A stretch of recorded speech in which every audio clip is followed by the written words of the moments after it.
Bonjour et bienvenue à cette 11e vidéo sur le petit catéchisme de Martin Luther. Quel est le pouvoir des mots?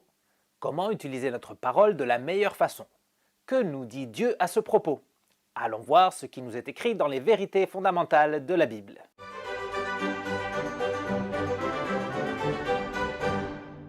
Nos mots ont un pouvoir que souvent on ne dimensionne pas. La parole est une chose puissante. Par nos mots, on peut changer l'état d'esprit de quelqu'un positivement ou négativement. Des simples paroles peuvent détruire une réputation et la vie du prochain. Des simples paroles peuvent calmer les esprits et éviter une guerre. Il est dit dans Proverbe 15:1. Une réponse douce calme la fureur, tandis qu'une parole dure augmente la colère. On dit qu'on a deux oreilles et une bouche pour écouter plus de ce qu'on parle. Il faut très bien réfléchir à ce qu'on va dire car on ne peut pas revenir en arrière avec les mots. Les blessures causées par les mots ne s'effacent pas facilement. De même, les belles paroles ont un effet puissant sur notre prochain. Il est écrit dans Proverbe 16:24. Les paroles agréables sont un rayon de miel, douces pour l'âme et salutaires pour le corps. Les paroles d'encouragement font énormément de bien, beaucoup plus de ce qu'on s'imagine. Elles ont une répercussion qu'on n'arrive pas toujours à mesurer. Et parce qu'on peut détruire ou construire avec ce qu'on dit, Dieu nous oriente dans l'utilisation de la parole dans ses commandements. Le 8e commandement, qu'on trouve dans Exode 20:16, nous enseigne. Tu ne porteras pas de faux témoignages contre ton prochain. Porter un faux témoignage, c'est dire un mensonge et c'est un péché grossier contre le commandement. Mentir, c'est dire quelque chose qui n'est pas vrai. Et afin de protéger notre réputation, Dieu nous enseigne qu'il ne faut pas mentir, que ce soit devant un tribunal ou dans notre vie quotidienne. Mais il n'y a pas qu'avec le mensonge qu'on enfreint le commandement. Il y a des façons subtiles de le faire. Nous lisons dans Proverbe 11:13. Celui qui propage des calomnies dévoile des secrets, tandis que l'homme digne de confiance les garde. Quand on révèle un secret, même sans mentir, on trahit la confiance de notre prochain et on peut être en train de porter atteinte à sa réputation. Bien sûr que si on nous raconte que quelqu'un va commettre un attentat, on ne doit pas garder le secret. C'est justement ce qu'a fait le neveu de l'apôtre Paul quand on lui a raconté qu'on voulait s'en prendre à sa vie. Cette histoire se trouve dans Actes 23, 15 et 16. Vous pouvez la lire plus tard.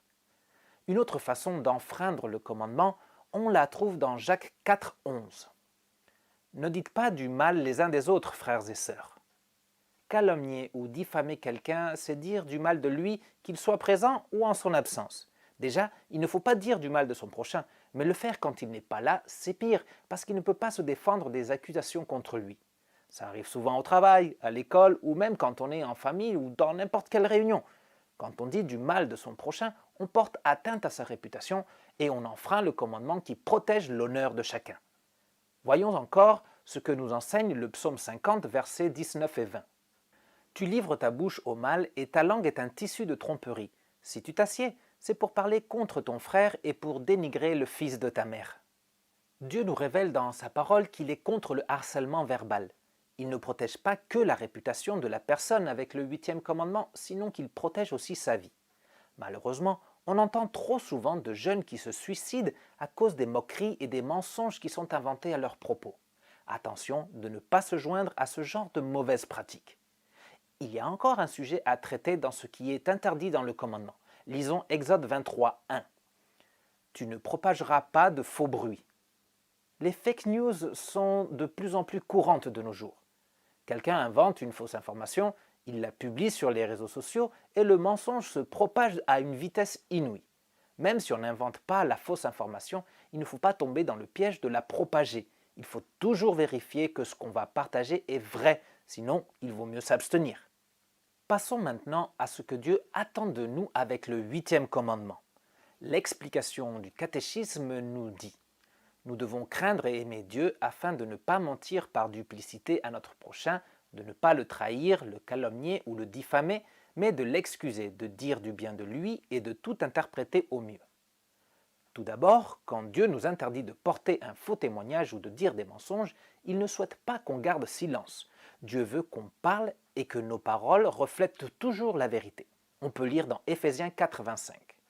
C'est pourquoi, vous débarrassant du mensonge, dites chacun la vérité à votre prochain, car nous sommes membres les uns des autres. Quand on parle de quelqu'un, il faut toujours dire la vérité, que la personne nous plaise ou non. Quand on vient à nous avec des racontars sur quelqu'un et qu'on sait la vérité à ce sujet, il ne faut pas se taire. Au contraire, il faut parler.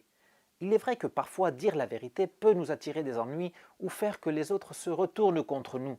Mais dire la vérité et obéir Dieu doivent compter plus pour nous que le regard des autres. Pour compléter cette idée, voyons ce que nous dit Proverbe 31, 8 et 9. Ouvre ta bouche pour celui qui ne peut pas s'exprimer pour la cause de tous les délaissés. Ouvre ta bouche, juge avec justice et défends le malheureux et le pauvre. Quand on se trouve dans une situation où l'on dit du mal d'une personne absente, il faut prendre la défense de celui-ci. Imagine que dans un groupe, quelqu'un est en train de dire du mal de toi. Tu voudrais bien que quelqu'un prenne ta défense, non? Eh bien, nous sommes le prochain de la personne qui est en train d'être calomniée devant nous.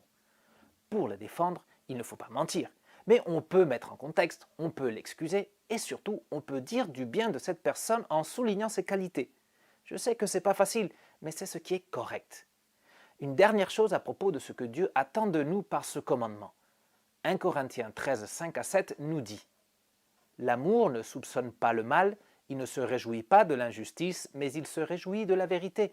Il pardonne tout, il croit tout, il espère tout, il supporte tout. » Souvent les choses peuvent s'interpréter de façon différente.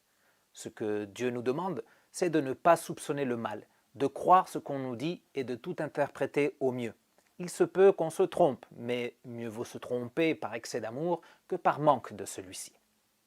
Et voilà, on est arrivé à la fin. Si tu as aimé la vidéo, tu peux cliquer sur j'aime et la partager. Tu peux aussi laisser un message dans les commentaires et pour vérifier que tu as bien compris ce qu'enseigne le catéchisme sur le commandement, réponds au quiz qui se trouve dans la description.